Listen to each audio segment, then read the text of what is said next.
শীতের সময় একদিন মেথি শাকের পরোটা না খেলে মনে হয় কিছু যেন একটা বাদ পড়ে গেল। শুনেছি আত্মাকে নাকি কষ্ট দিতে নেই, আনন্দে রাখতে হয়।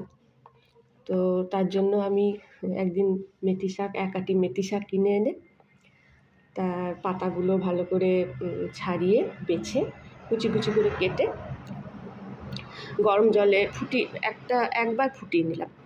এই ফোটানোর কাজটা না করলেই ভালো মানে আমি বলছি টেস্টটা ভালো আসে বা গন্ধও ভালো হয়, ভালো করে ধুয়ে নিয়ে যদি আটার সঙ্গে মেশানো হয়। কিন্তু আমাকে তো আমার কোনো উপায় নেই, আমাকে না এই ধরনের কিছু নিয়ম মেনে চলতেই হয়। তো আমি ভালো করে ফুটিয়ে শাকটা জলটা ঝরিয়ে নিয়ে তারপর আটার সঙ্গে মিশিয়েছি। আর আর তার সঙ্গে আমি দিয়েছি একটু কালো জিরে, একটু রসুন কুচি, একটু জোয়ান, আর নুন, হলুদ। শুনেছি রান্নাঘরে থাকা এসব মশলাগুলো নাকি রোজ যদি একটু একটু খাওয়া হয় তাহলে শরীরের খুব উপকারে লাগে।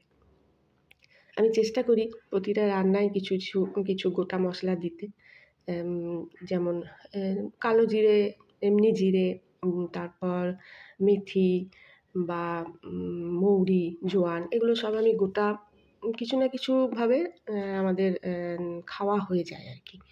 তো এই সমস্ত জিনিসগুলো নুন দিয়েছি, নুন হলুদ দিয়েছি, তারপরে এই সমস্ত জিনিসগুলো আমি সবটা একসঙ্গে একটু দইয়ের জল দিয়ে মেখে নিয়েছি। দইয়ের জলই যে দিতে হবে তা কিন্তু নয়, এমনি প্লেন জল দিয়ে মাখলেও বেশ ভালো হয়। তবে মাখাটা কিন্তু খুব ভালোভাবে করতে হয়। যে কোনো আমি দেখেছি যে আটাটা যদি ভালোভাবে মাখা হয় না, তাহলে রুটি হোক, লুচি হোক, পরোটা হোক, ভীষণ সফট হয়। তো এই জন্য আমি একটু ভালোভাবেই আটাটা একটু সময় নিয়ে মাখি। আর দই আমার কাছে ছিল, তাই দইয়ের জল দিয়ে আমি মাখলাম। দই আমি ঘরেই বসাই, এই জন্য আমার কাছে দই মোটামুটি অ্যাভেলেবেল থাকে, সবসময় ঘরে বাড়িতে দই আমার থাকে। তো আমি এই পরোটাটা বানানোর সময় আমি খুব কম তেলে বানানোর চেষ্টা করেছি। মাঝে মাঝে আমি তেলের বদলে ঘি দিয়েও বানাই। তো এই পরোটা কী দিয়ে খাওয়া হবে? মেথির পরোটা।